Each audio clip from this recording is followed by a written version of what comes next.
Welcome back to the One Line Away podcast. I am one of your co-hosts, Tyler Weber. And this is Cassie Weber. And in today's episode, we are going to be talking about guilt. Before we go any further, I literally could scream. The new and improved Our One Line Away. mics are new. We are so excited for you guys to experience the improvement that all of this new equipment will bring. And it just feels so official. I'm so excited. And I just hope that this elevates and sets us apart even more. So, all right, you ready? I'm excited. These things are heavy duty. So I'm excited to see how it sounds for a full episode, but let's get right into it. All right. Guilt can make you feel trapped, but it can also allow for understanding and motivation. There is a very clear positive and negative that comes with guilt. And I don't think that I would have thought about the positive side to it until we started going through the outline for the podcast. And a lot of it makes sense. And it was really helpful. And so I am looking forward to going into our talking points today. In my experience, guilt has always been something that felt claustrophobic in the past for me.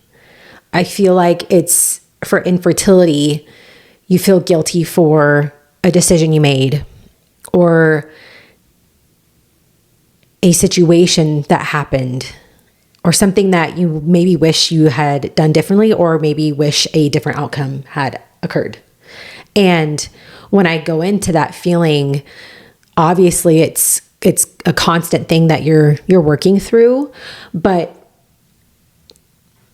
feeling guilty has become such a punishment for me.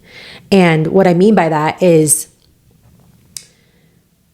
I'm trapping myself in the outcome that I know has been written.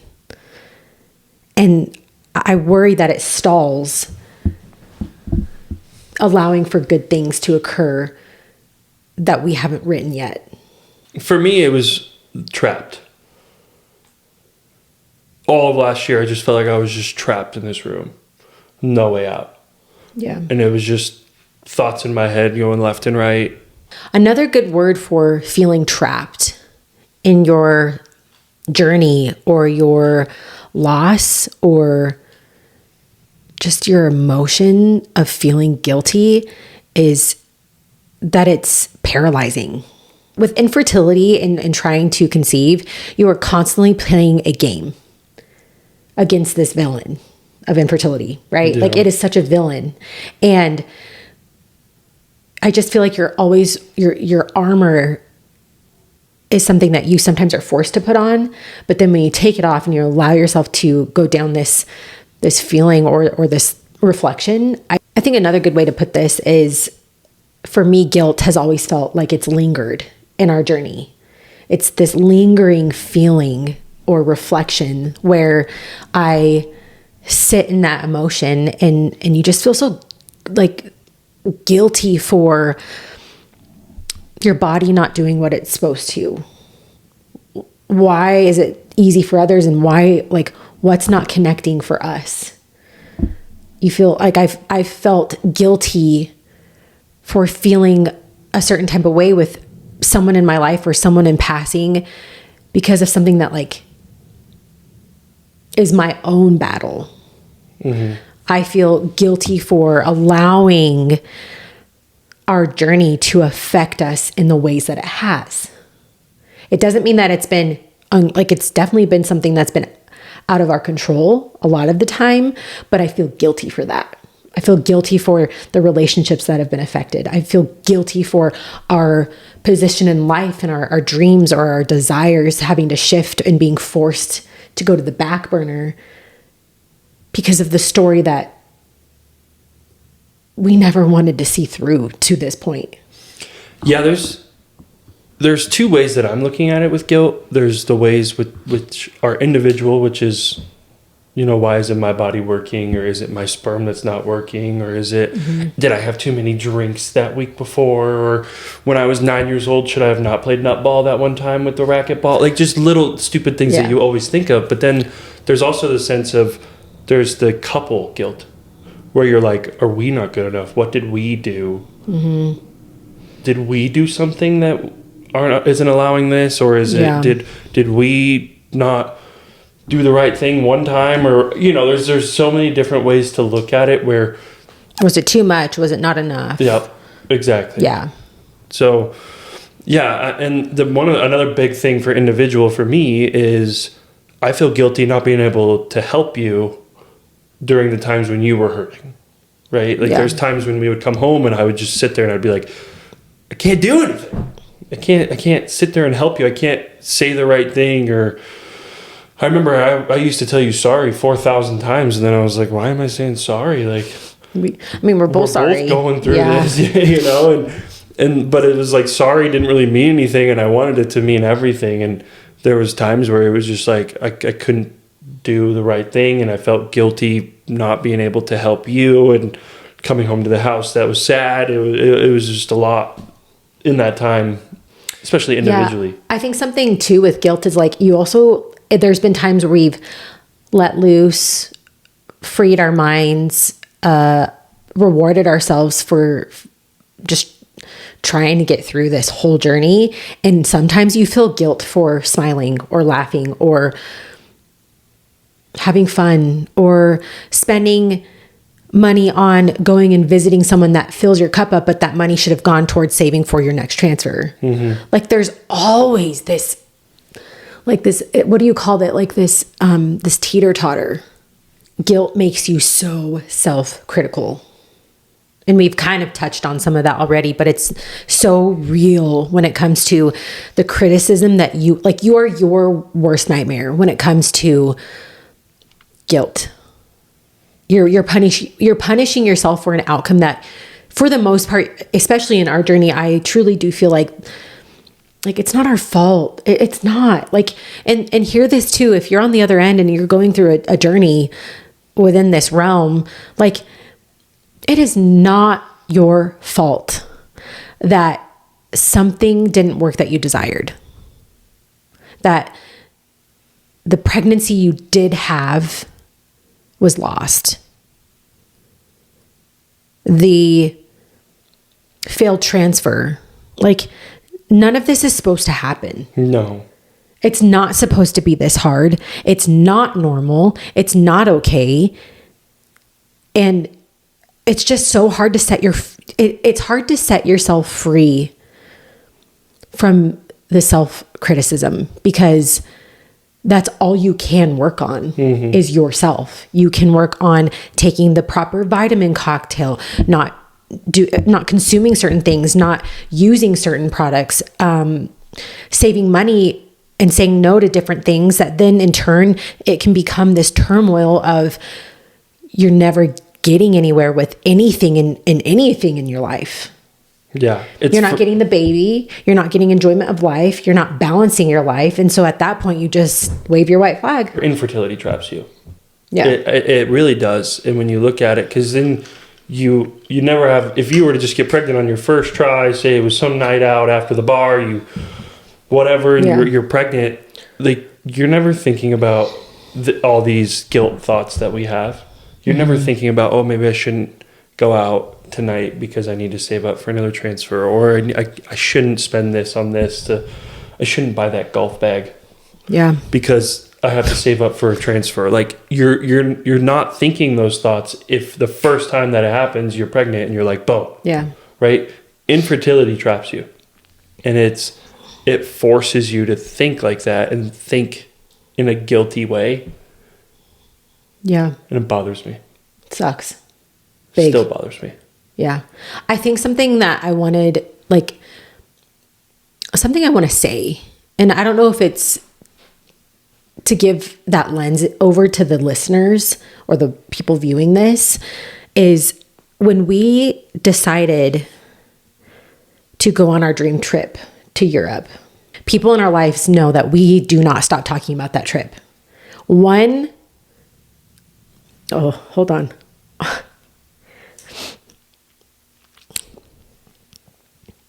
That trip was a perfect example of choosing ourselves in our journey. Living life.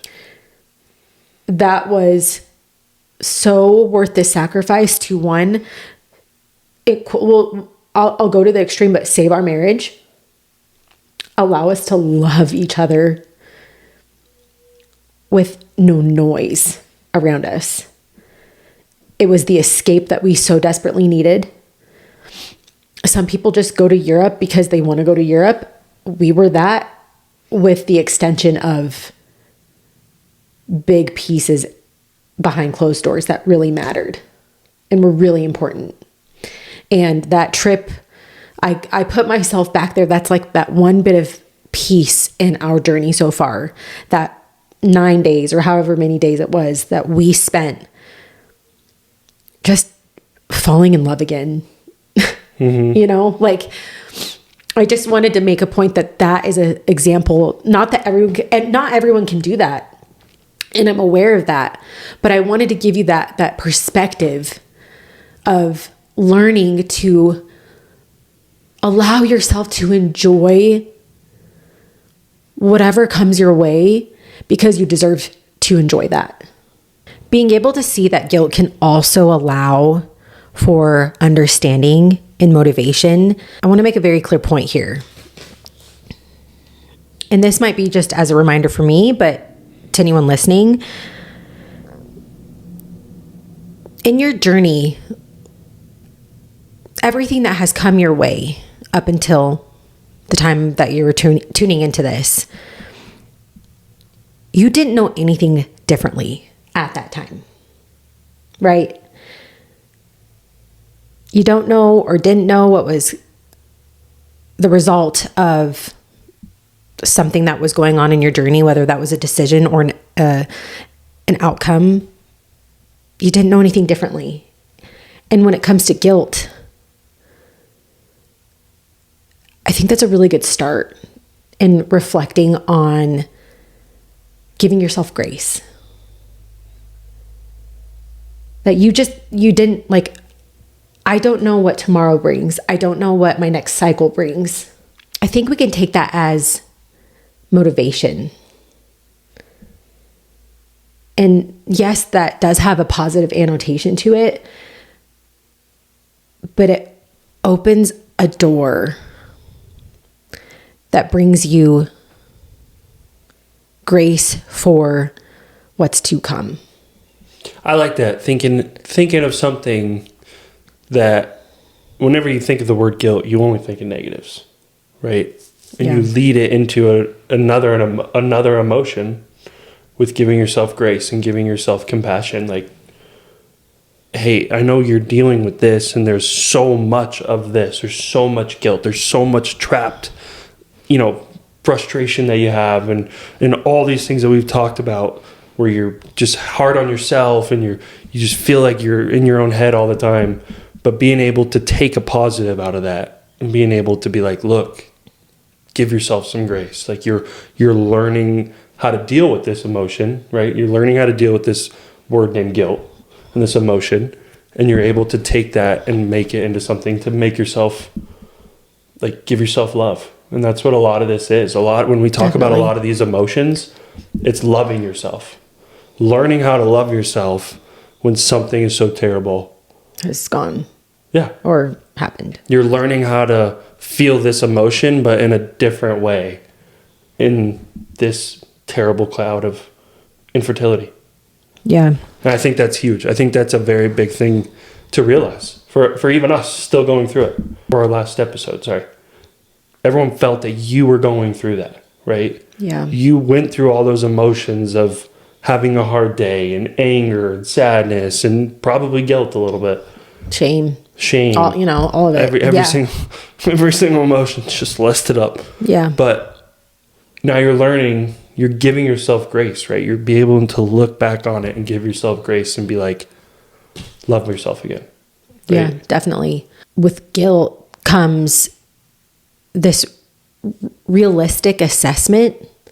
It can allow for you to break things down differently. And maybe for me, I feel like I get so much out of trying something different or focusing on something different with every failed cycle we've had, no matter if that's been natural or treatment based. And even with decision making or circumstances that have affected our next play on our board. When I go down this path of dealing with guilt, I get a lot out of simplifying that current thing I'm walking through or dealing with or having to make a decision for.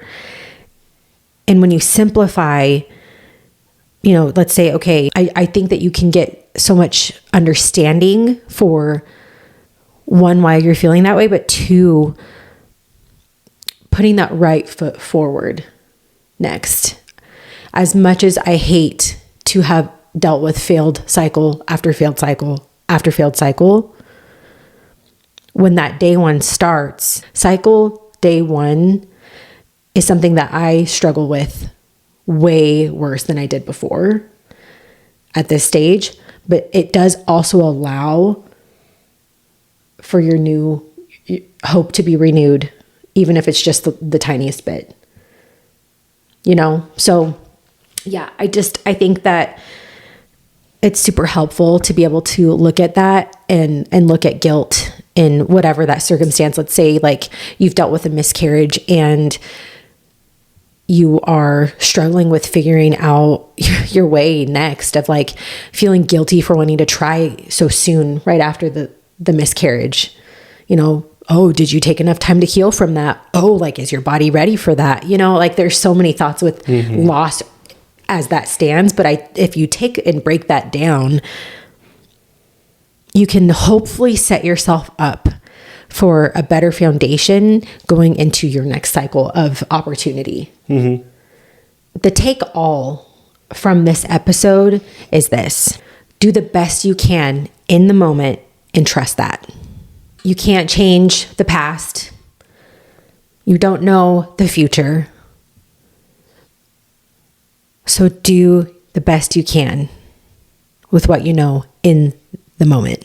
I don't know, something feels different about today. Like this episode that we're recording, it just feels like there's something. I feel like now everyone, especially if you're watching, you're going to get a lot more emotion from us because now we're able to use both hands. We're able to get into it, and we are both hand talkers. Yeah. And I remember I just was kind of going over this podcast in my head, and I was just like, oh wow, I really got into it there. I was over this microphone like crazy. So yeah, exactly. So no, we really appreciate you guys for tuning in.